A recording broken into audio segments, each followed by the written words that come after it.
Hello and welcome back to Alice Talks Football and welcome back to a live Manchester United news show. What a week it's been, and I don't say that in the best way. Doue deal unlikely to happen due to UEFA regulations. Olise deal off. He's agreed to join Bayern, which is a big blow, but I don't think it's as bad as people are making out. I wanted Olise if he's a brilliant player, but you have to look at the bigger picture.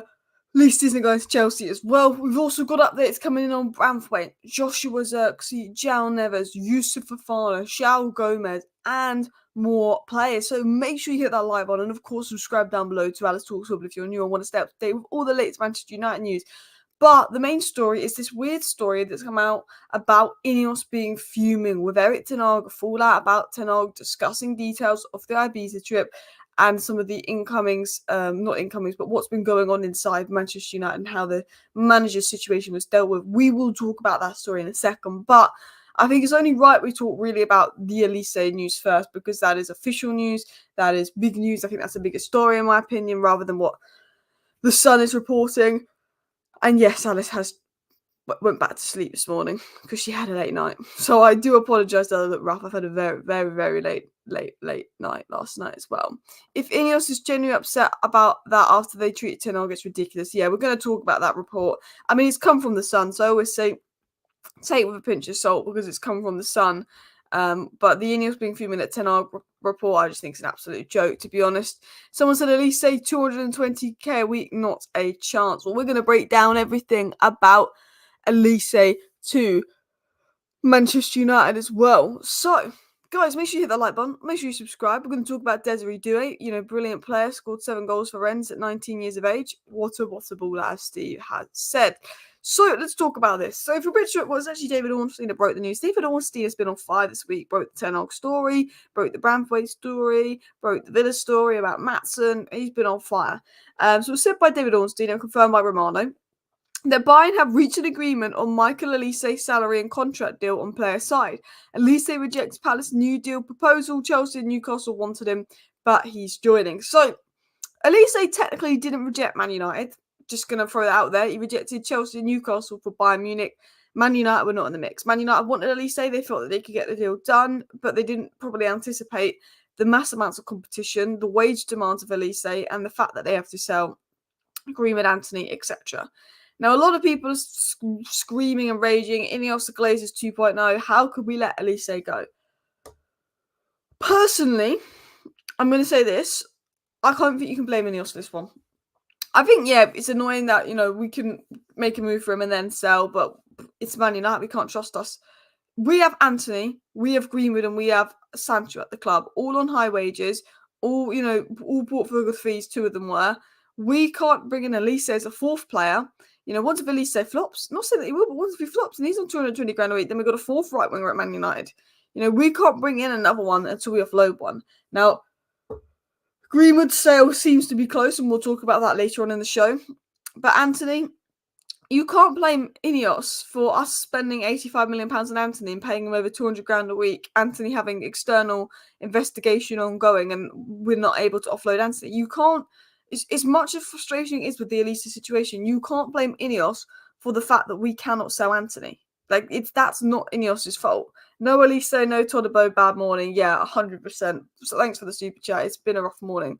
But you can't blame Ineos for the fact that we can't sell Anthony, because they didn't buy Anthony, they didn't give Anthony those wages, they didn't spend that kind of money on Anthony, they don't want Anthony. You can't blame Ineos for the fact we can't sell Sancho. It's not Ineos' fault that Sancho's a brat that refused to play for Ten Hag for 4 months. It's not Ineos' fault that, we paid 72 million on Sancho and gave him 300 grand a week and he's not been good. Not Ineos' fault. It's not Ineos' fault the whole Mason Greenwood situation is in a position where we probably have to sell him. There's 3 players that we need to offload before we can bring in that winger. We have to offload 2 out of those 3 of them, which will be Sancho and Greenwood, because while Anthony should be probably the first gone, realistically, Sancho and Greenwood are the ones that, United have to sell for external reasons and are probably going to be easiest to sell. It's going to be most interested in them. So as frustrating as it is that we've missed out on Olise, and, we was hoping he was going to wait for us. There was a feeling inside United that they were confident Olise wanted the move because he's a big Man United fan. He had really positive talks with the club, and there was a suggestion that he might wait for us. Olise's got a Bayern Munich there. He's got Champions League football. He's playing with Harry Kane. He's playing in a good side. He might get into the France squad if he plays for Bayern Munich. And there you go. The other situations you got to look at is, I think he's on 200k a week or 220k a week at Bayern Munich. I mean, look, if you sign Olise, you give him maybe 200k a week. But it's one of those situations, if we're going to give Brownfield 150-60k a week, you give Olise that kind of money. Olise, realistically, you sign him for about 160, 170k a week.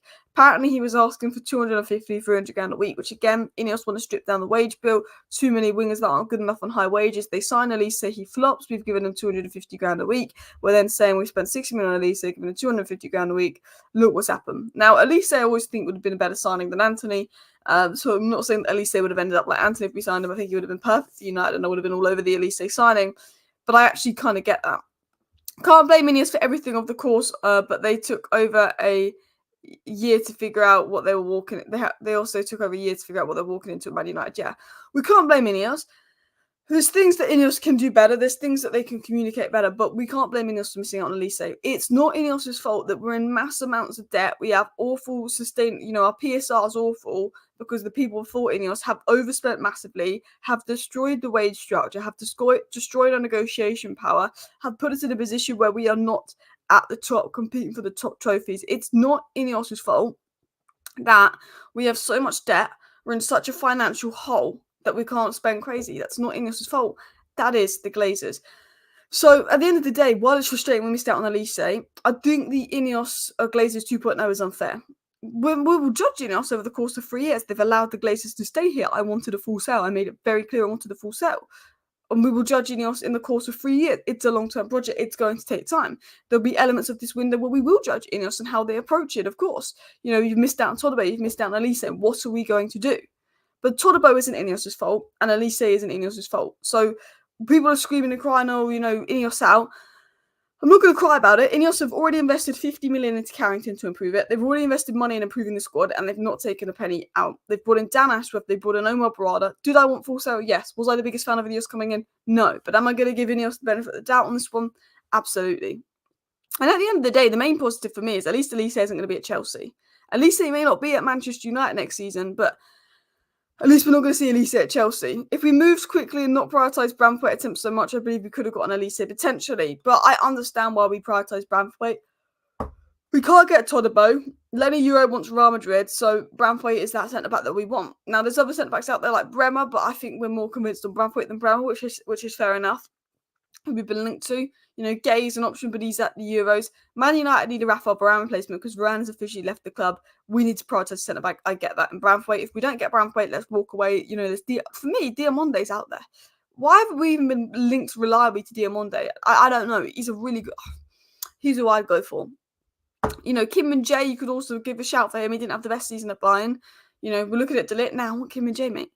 For me... we've got Braithwaite. I understand why Braithwaite's priority. He's got to be priority of Olise, and we have to focus on that. It's annoying, but we do. And I think that's another reason we missed out on Olise. The second priority apparently is backup striker for Højlund, Xerxes, which I don't think is a second priority to me. I'd actually put that as a fourth priority. If we got another attacker in that could play potentially across the front three, but 100%, we need someone that's going to back up Højlund. Fair enough. And then obviously third priority is that long-term Casemiro replacement. So the problem that United are in is, yes, we want Olise. Yes, Olise would have been brilliant for us, and yes, Olise would have been a fantastic player. But at the end of the day, we need a long-term Casemiro replacement, a long-term Varane replacement, and a backup striker to Højlund before we look at the right wing. We also got to address left back. We've also probably got to sign a second midfielder, and we've also probably got to sign a second centre back. In an ideal world, Man United would have got Olise, they would have got Xerxes, they would have got Yusuf Fofana, they would have got Jao Neves or Matt Sweefer, they would have got Braithwaite, they would have got Doue, they would have got a left back, we could have called it Bish Bash Bosh. But this transfer window is going to be difficult, and Ineos want to get 2 deals done before July 13th. They want to get 2 deals done before pre-season. I think Braithwaite's one we can get done in the next week before June 30th, and we just got to hope it moves. We need to make deals quicker. I would prefer Delict over Braithwaite, Doue, Koku, Fofana, then Xerxes would be perfect. It's difficult because of the Euros, and I think we can't completely move for everyone want to move for because of the Euros. Xerxes' release clause comes active in July. The way I see it is, get Braithwaite by June 30th so Everton can balance out PSR. Xerxes' release clause comes active in July. Get those 2 signings done, wrapped up, first week of July for pre-season. Wait until the Euros is over, push for Yusuf Fofana, 25 million deal. That's such a bargain, you've got to get it wrapped up. And also, Desiree Doue available for £35 million. We know the price. We can't get Olise now. Get it wrapped up. Then we get into towards the end of the window. Okay, we've got Doue. It's mid-July or end of July. We've got Doue, Fofana, Xerxes, and Bramford ready for the season. Okay, that's fine. Then we look at left back in August. Then we look at maybe that second centre-back signing in August if Lindelof goes. Or potentially a second midfield signing in a WIFA, or we make a last push for Jao Neves, depending on sales and how much money is made. And that's the way I'd like to see United do it as well. Aren't Everton's PSR issues less than 10 million? They're making that out, but apparently it's higher than that. But I don't think anyone's 100% sure. What I don't like is Everton and Villa and Chelsea keep doing deals amongst each other to help each other's PSR situation out by buying each other's players as well. But we kind of did that with Mkhitaryan and Arsenal back in the day as well. I'm happy. I would be happy with Olise, but Chelsea not getting him as sweet as The thing is, the thing that makes me feel better about Olise is he isn't going to Chelsea. I think the fact that Chelsea were down Olise's throat, basically forcing it. Chelsea in the transfer window spend all this money. They buy all these players. Then they spend this ridiculous money. They give the players everything they want. They force it down the player's throat to get the player in the transfer window. And they were going for Olise. Romano said they were intentionally pushing for Olise, having talks with Olise, giving him what he wants. You know, Chelsea briefed that they walked away because of the financial package, but they would have paid that. Olise told Chelsea he wants to go to Bayern Munich and not them, and Chelsea thought they were going to get Olise, and they worked, and they forced that deal. They were literally trying to force Olise into coming, like they did with Mudryk, who wanted Arsenal, and they didn't get him. And I think that's as salty as that sounds, as jealous as that sounds of Chelsea's transfer strategy. I'm glad that he did not end up at Chelsea. I'm completely glad of that. But Chelsea have now signed an Aston Villa academy player for 20 million, which makes absolutely no sense. I'm going to be honest. He's a good academy player, but 20 million, I think that is PSR or something. Some kind of PSR there as well. People are saying, oh, the Dan Ashworth situation is a mess. Can't believe that's not sorted. We'll talk about Dan Ashworth later in the show as well. But I want to talk about Desiree Doue. I want to talk about this reported fallout with Ten Hag as well. Thank you very much for the super chat as well. At least Olise knew better than Chelsea. They've messed with low wingers. Exactly. They just brought in Esteval. They've got Amari Hutchinson. They've got Angelo. They've got Cole Palmer. They've got Madueke. They've got Sterling. They've got Mudryk. They've got more wingers than us. I understand Olise not being prioritised by INEOS because we have so many wingers. But so did Chelsea. And their wingers are better than ours as well. Can Chelsea say they buy for profit when they spend 60 million on Proven and 100 million plus on Proven? It's a difficult one. Chelsea just see a young talent and they just want to buy them. It's the young talent they want to buy them. If United goes for De Ligt, they are fools. We released Varane's wages. Yeah. If you go for De Ligt, we're silly because his wages are no much better than Varane's. He's a worse player than Varane. He's over it. De Ligt has had about 3 average seasons in football. I think he's become very overrated, if I'm going to be honest. Like, I generally think, he plays for a bigger club. He's probably got a better FIFA card. He had great potential when he in his Ajax days. For me, I think De Ligt's a little bit overrated, if I'm going to be honest. I don't think he's good enough. Maybe I'll be wrong. I'd like to be wrong if we did sign him, but yeah. Man United are leading the race for Joshua Xerxes. Sky Sports have just released that story right now. Manchester United are going to release their new kit as well this week. As well, interesting news coming in. And we can't buy Todibo.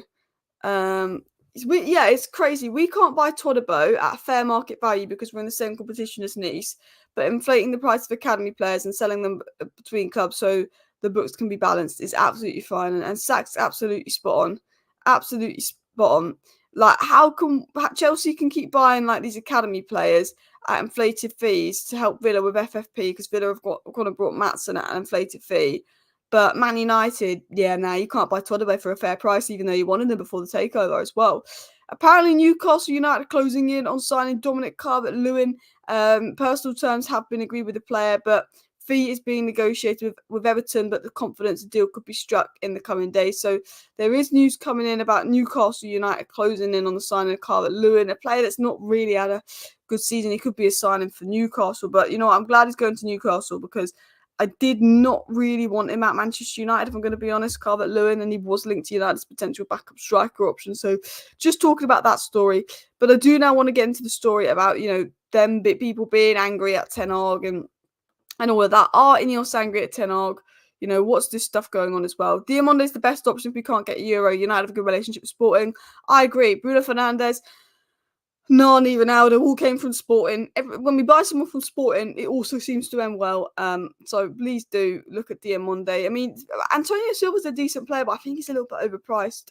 But yeah, there's some decent options out there if we can't get Bramthwaite that I hope we push for. So let's get into this story. So the story officially said by the Sun, and I think whenever a story comes out by the Sun, you have to take it with a pinch of salt. But it was said that Ratcliffe and other club chiefs are fuming with Ten Hag for revealing details of their summer. Of their Ibiza summit earlier this month. Now, if you're wondering what this is, and I just think this is a load of I think this is, if it's true, it's a stupid story. If it's fake, what a load of crap the Sun's written yet again. But essentially, Ten Hag went on Dutch TV, and on Dutch TV, he was saying, yeah, it's true. Ineos had conversations with Tuchel. They told me that.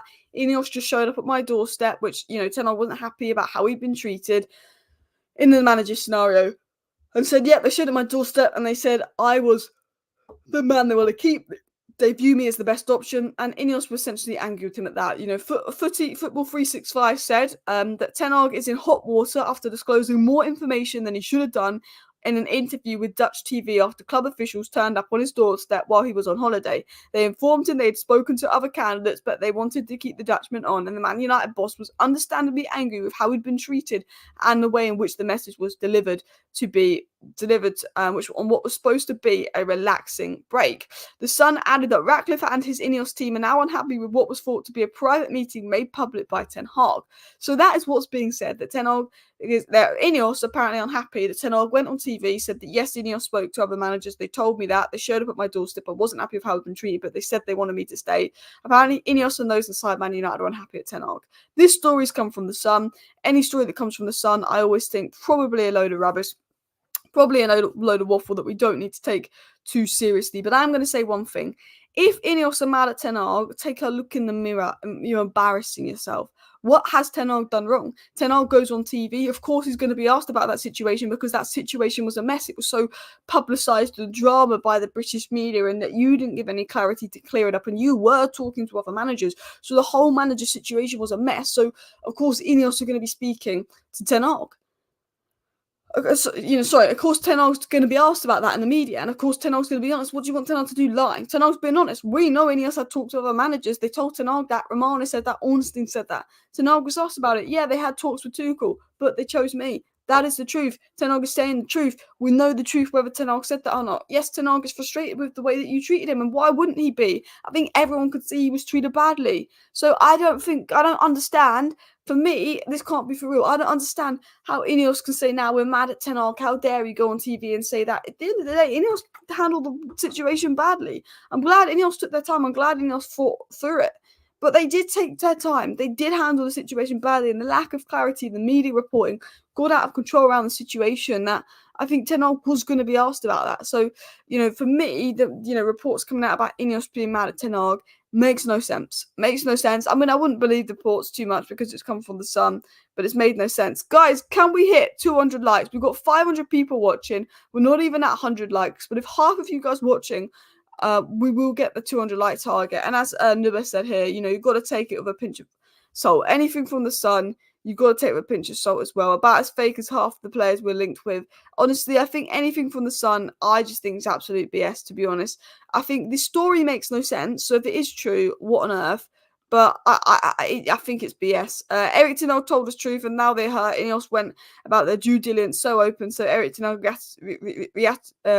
retaliated in the best way possible, and you're absolutely spot on as well.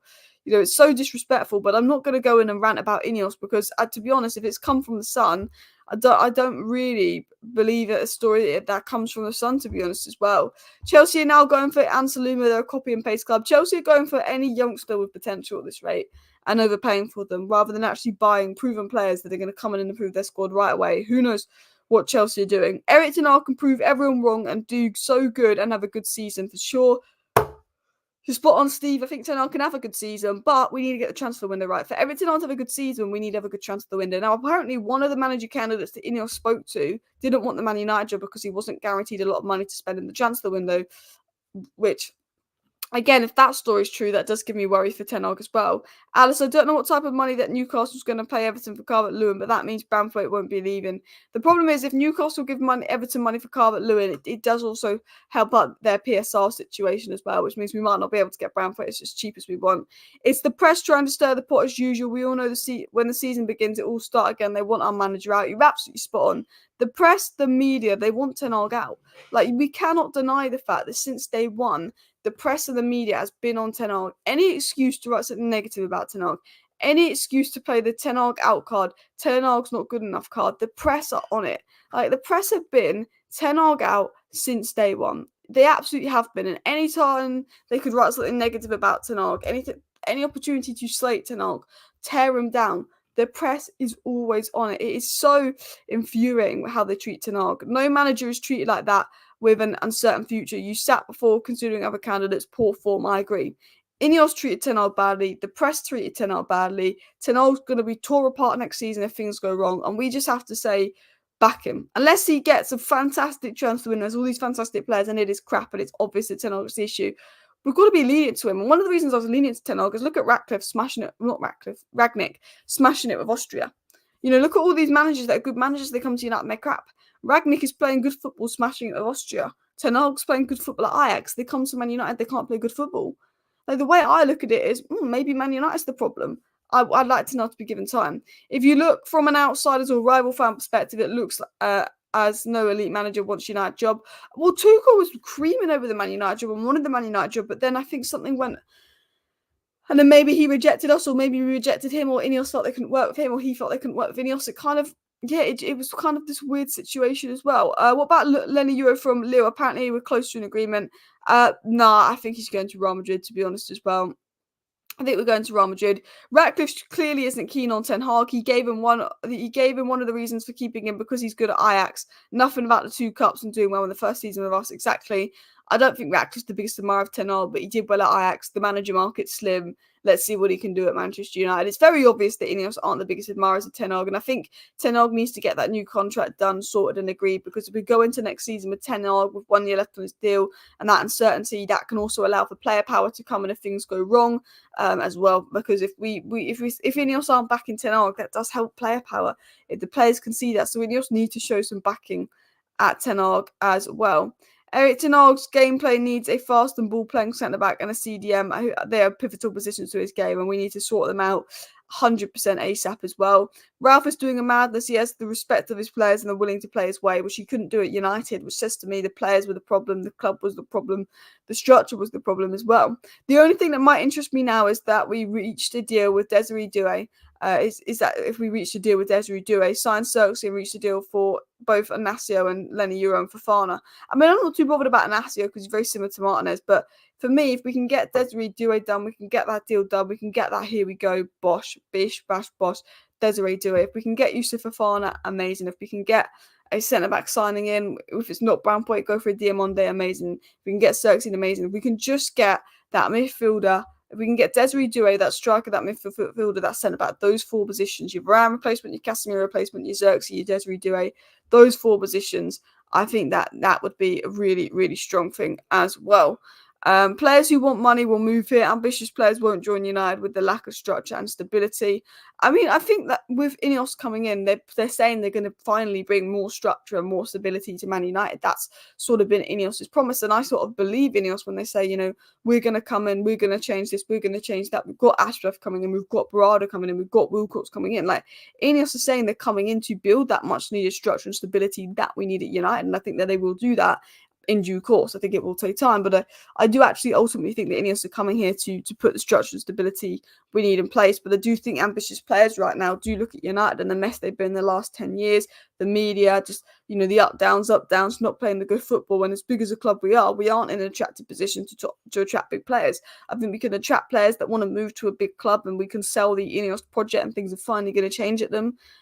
But I think, you know, attracting those Olises, while he's a massive Man United fan, you know, maybe if we'd been in the race for Olise, I feel like we could have beaten Bayern to him. But Chelsea thought they'd beaten Bayern to him and they didn't. Maybe, but, you know, because we've been out of it as well. Although Harry Kane reportedly would have moved to United over Bayern Munich because he wanted to stay in the Premier League as well.